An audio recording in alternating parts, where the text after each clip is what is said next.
연말정산 기초에 해당되는 부분부터 먼저 보겠습니다. 연말정산은 1년에 자신이 번 소득에 대한 세금입니다. 세금의 종류에는 소비세, 보유세, 거래세, 소득세가 있는데 근로소득세는 소득세에 해당됩니다. 그래서 소득세는 우리가 가장 현대적인 세금이다 이렇게 이해하시면 되겠습니다. 소득세법에는 소득의 종류가 여러 가지로 열거되어 있습니다. 이자소득, 배당소득, 사업소득, 근로소득, 연금소득, 기타소득 해서 이 6가지 소득은 합산해서 과세합니다. 그래서 종합소득 과세다 이렇게 설명하면 됩니다. 그래서 종합소득 과세라는 것은 이 6가지 소득을 합산해서 세금을 계산한다. 즉 소득세는 누진세이기 때문에 소득이 높을수록 더 많은 세금을 내시게 됩니다. 그런데 퇴직소득하고 양도소득세는 이 6가지 소득하고 합산하지 않습니다. 그래서 분류과세다 이렇게 설명을 합니다.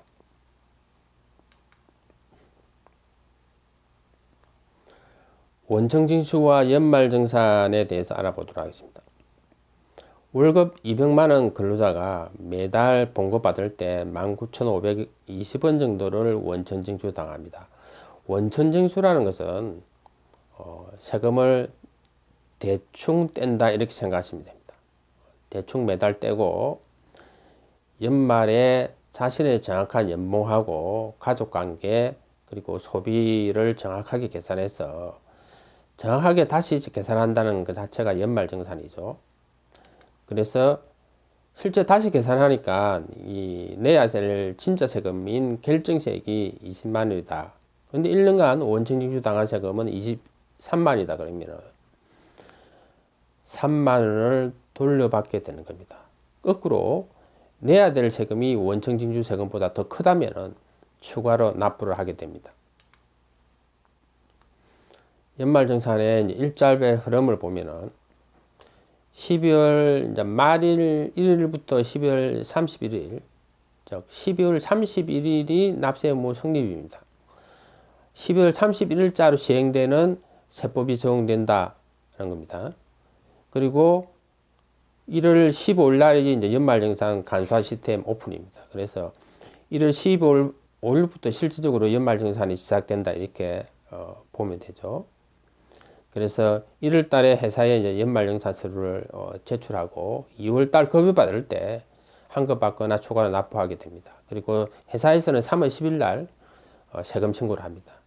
그래서 3월 11일부터 경정청구 기산일이 되는 겁니다. 경정청구라는 것은 세금을 잘못 냈을 때, 즉 과다 납부했을 때 돌려받을 수 있는 납세에 걸린데 3월 11일부터 5년간 환급 청구하면은 환급을 받을 수 있습니다.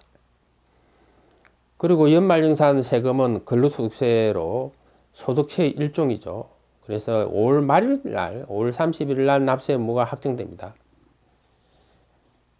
그렇기 때문에 연말정산 때 세금을 적게 냈다고 하면은 5월 달에 예를 들면은 추가로 신고하시면 됩니다. 그리고 작년에 퇴직을 해서 그리고 다른 직장으로 취직했는데 회사에다가 전 직장 근로소득 원천징수 영수증을 제출하지 않았다 그러면 5월 말까지 확정신고를 통해서 추가로 납부하시면 됩니다. 그리고 근로소득세에 대해서 세금을 누락하거나 안 낸 게 있다 그러면은 그것을 시효가 있겠죠. 그 시효가 부가제척 기간입니다. 그래서 부가제척 기산일은 일반적으로 5년, 즉 6월 1일부터 5년간 정부에서 추정할 수 있고 무신고하는 경우에는 7년, 사기적인 탈세는 10년으로 시효가 됩니다. 연말정산은 이제 회사가 해주고 있죠. 그런데 실제적으로 이것은 개인에 관한 소득세이기 때문에 미국, 캐나다, 스웨덴 같은 경우에는 사업자가 똑같이 개인이 직접 국세청에 소득세를 신고합니다. 그래서 연말정산은 편리하지만은 사실상은 납세자의 중요한 권리와 관련되는 어떤 일을 자기 자신이 이제 하지 않기 때문에 국민들의 세금을 당연히 잘 모르게 되는 거고 세금에 관한 권리의식이 약해지는 단점이 있습니다. 또 무엇보다도 월급이라든지 뭐 정치 기부금이라든지 민감한 개인정보를 회사에 노출시키는 약점도 있습니다. 소득세는 1년 단위로 계산됩니다. 그래서 올해 공제받지 못한 소득공제는 내년으로 이율이 안 됩니다. 단 법정기부금과 지정기부금은 10년간 이율 공제가 가능합니다. 그래서 신용카드 소득공제 같은 경우는 연봉의 25%가 최저한도죠. 25%를 쓰지 않으면 연봉에 공제를 받지 못합니다. 이런 분들은 올해 공제받지 못하는 것을 내년에 이율해서 계산하지 않는다는 겁니다. 그리고 과세 요건은 12월 말자로 판단합니다. 그래서 혼인신고를 12월 말까지 해야 배우자 공제가 되고, 그리고 월세 공제를 받기 위해서는 12월 말까지 주민등록을 옮겨야 됩니다. 행제자매 공제를 받기 위해서는 주민등록을 12월 말까지 옮기면 됩니다. 대부분이 소득공제나 세액공제 요건은 12월 말자로 계산한다고 기억해 두시기 바랍니다. 지금부터는 연말정산의 세금을 구체적으로 어떻게 결정하는지, 계산하는지에 대해서 알아보도록 하겠습니다. 자신의 총급여에서 비과세를 제외합니다. 비과세라는 것은 일반적으로 식대 월 10만이라든지 차량 유지비 20만원 이런 것이 비과세죠. 즉 이런 것은 총급여로 포함되지 않습니다. 총급여에서 근로소득 공제한 것이 근로소득 금액, 근로소득 금액에서 여러 가지 이제 소득 공제를 하게 됩니다. 한 것이 가세표준, 여기에 또 세율을 곱해서 산출세액이 나오고, 산출세액에서 여러 가지 세액 공제를 뺀 것이 결정세액입니다. 저 결정세액이 자기가 1년에 내야 될 근로소득세에 해당되는 겁니다. 중소기업에 취업하는 우리가 청년들은 세금 감면을 해줍니다. 세금 감면이라는 것은 이 결정세액에서 빼주는 것을 감면이라고 합니다. 이 표를 보면 아시겠지만은 결정세액이 적어지면은 연말정산 때 한금액이 더 증가합니다. 결정세액을 낮추기 위해서는 소득공제를 많이 받거나 세액공제를 많이 받으면 되겠죠. 그럼 구체적으로 소득공제의 종류에 대해서 알아보도록 하겠습니다.